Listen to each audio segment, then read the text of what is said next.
Lazy pixel. Last Gen.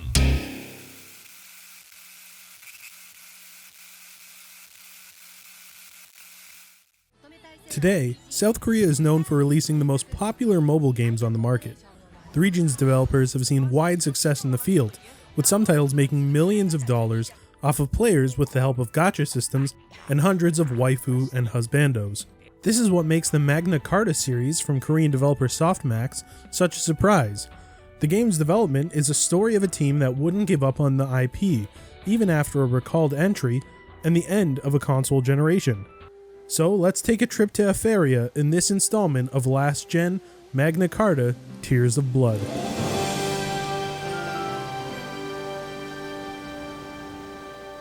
Here we are, so far from where we started, from another time, so long ago.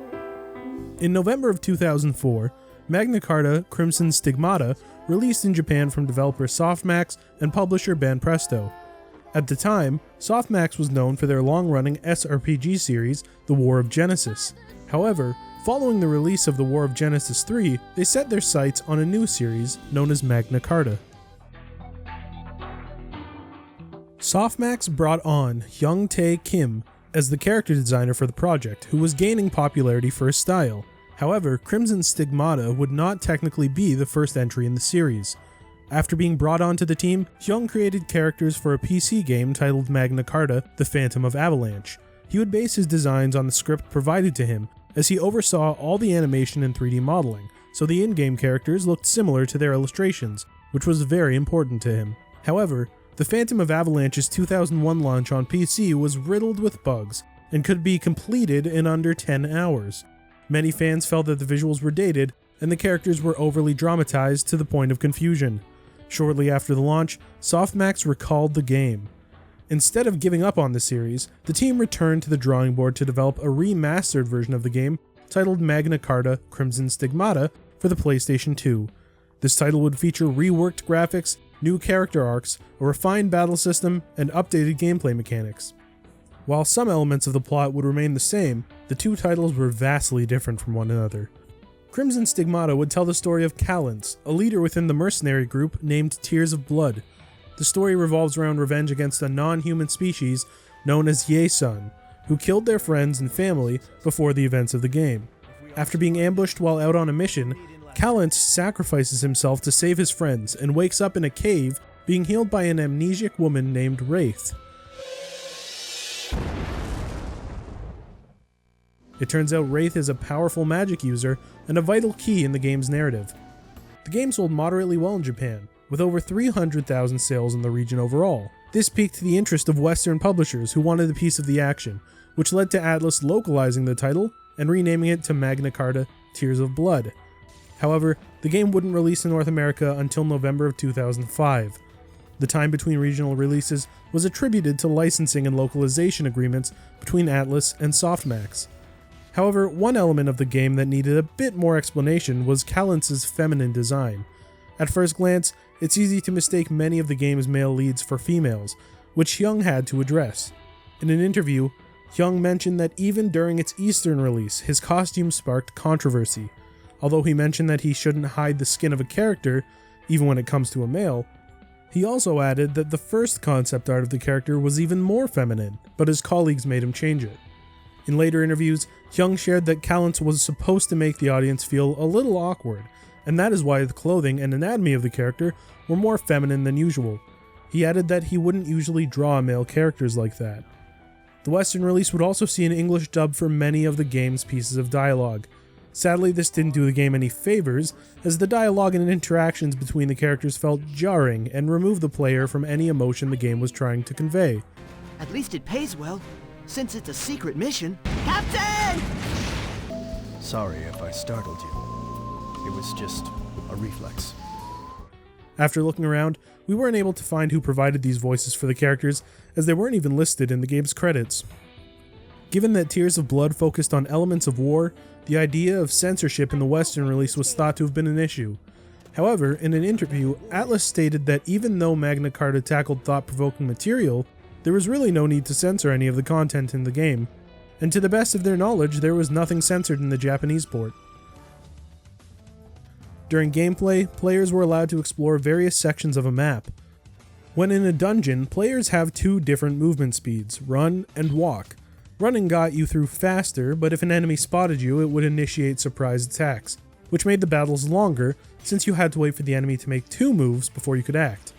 Walking, on the other hand, allows you to surprise attack the enemy.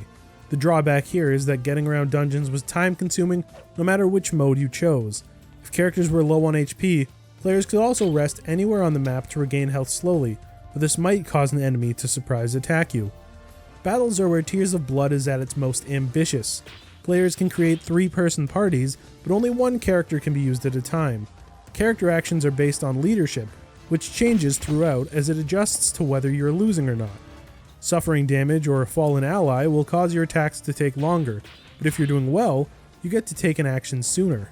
Attacking in general is just as unique, as players will need to press X or circle at the right time in order to execute an attack. Miss one button press and you'll lose a turn and leadership. Another system players need to be aware of is Chi, which allows characters to perform actions. Chi takes the form of 8 different elements. These effects can be manipulated in a dungeon by interacting with lanterns. It's possible to use this system to cause extra damage to enemies, but it generally left players feeling confused. If you thought the battle system ended there, then you'd be wrong, because players also had to take style into consideration, which was influenced by Chi, but can be switched to utilize a few different attacks against enemies, including standard, combo, and counter. Tears of Blood wasn't the best received in the West, but besides players just not understanding what the game was, it also released only 1 year before the PlayStation 3. In Europe, the game was released months before the new console. Still, that didn't stop the series from receiving a sequel exclusive to the Xbox 360 back in 2009.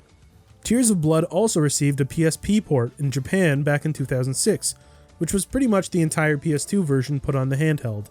Sadly, the game never received a Western release, as no publisher picked it up. When asked in an interview, Hyung would go on to say that Justina from Magna Carta is his favorite character to draw. He mentions that he was pleased with the design of her outfit, and he feels like she is the highlight of his character designs. Following the release of Magna Carta 2, Hyung would go on to work at NCSoft on their MMO RPG Blade and Soul as art director. However, in 2014 he left the studio, which led him to create his own mobile game known as Destiny Child, which saw a global release in 2018. The creator still shows off his unique character designs in the game, as he is always seemingly creating waifus. To address his art style, Hyung says, "I like giving my characters more attitude, mannerisms, and personality in their poses, expressions, and clothing. When I think about designing a character, I always think about the character's personality and the outfit he or she would choose to wear as opposed to them being given to them. I see my characters in a certain way, and I think that's what makes my characters unique to my style. I'd like to think that's what made people interested in my artwork." The Magna Carta series ended after the sequel was released, and it doesn't look like the series will re-emerge anytime soon. However, at the time of its release, the game proved that Korean developers could create memorable RPG experiences globally outside of the mobile and PC space. And hey, at least we have a way to see Hyung's character designs today, even though most of them are behind gacha paywalls. Thank you for watching this episode of Last Gen. Be sure to like and subscribe, and if you have a game recommendation or any personal stories about Magna Carta, let us know in the comments below.